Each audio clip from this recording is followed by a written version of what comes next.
राजकुमार आजा, मेरे बीबी आजा, मेरे बीबी आ गया गुरु।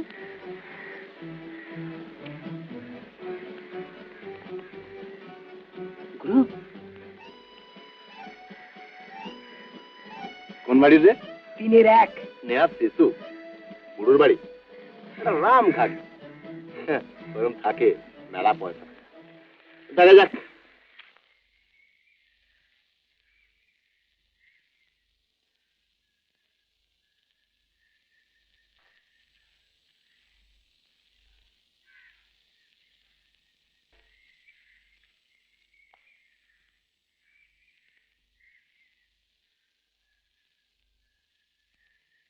হালুম। ভীষণ দুষ্ট তুমি, আমার বুক ধড়াধড় করে না? রাম ভীতু তুমি, কখন থেকে অপেক্ষা করছি, এদিকে কলেজ কাট করে বসে থাকবো আর উনি দেরি করে আসবেন। কি করবো বলো, বাড়ির সব কাজ ছেড়ে যে খেয়ে উঠেছি, অমনি বর্জে ছোঁয়া বললেন কুমোরকে। তককে তককে ছিলাম, যেই বর্জে ছোঁয়া নাক ডাকতে শুরু করলো, অমনি পালিয়ে এসেছি। হে রাম, মেয়ের আবার নাক ডাকে নাকি? ইস, ডাকে না বাপ্পা, কি আওয়াজ, ভর ভর। গুরুজন সম্বন্ধে কথা বলতে নেই। আহ, কি আমার গুরুজন রে, খালি খাটাবে আর গাল দেবে। কই, আমার মা বাবা বেঁচে থাকলে পারতুম করতে? নমিতা বৌদিকে কেউ কিছু বলুক দেখি, দেবে না বর্জে ছোঁয়া ঠান্ডা করে? এ নাও লজেন্স চুস খাও।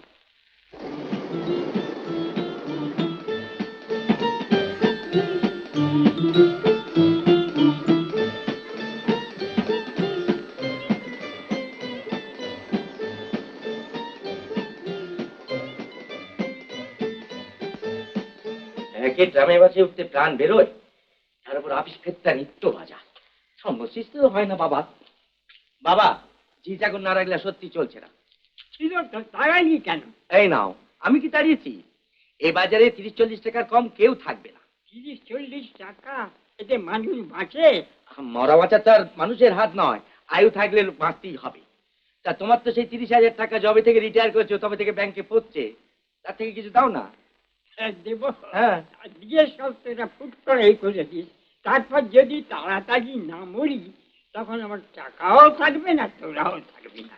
বাবা, যদি মারা যাও অর্ধেক তো ডেথ ট্যাক্সেই যাবে, তার থেকে এখনই কিছু দাও না। আরে এখন দিলেও তো গিফট ট্যাক্স লাগবে। আর বাবা, তোমার সঙ্গে কথা বলা। আচ্ছা, মায়ের গয়নাগুলো তো দিতে পারো, প্রায় 10,000 টাকার গয়না তোমার কাছে রয়েছে। ওই নিয়ে কি করবি?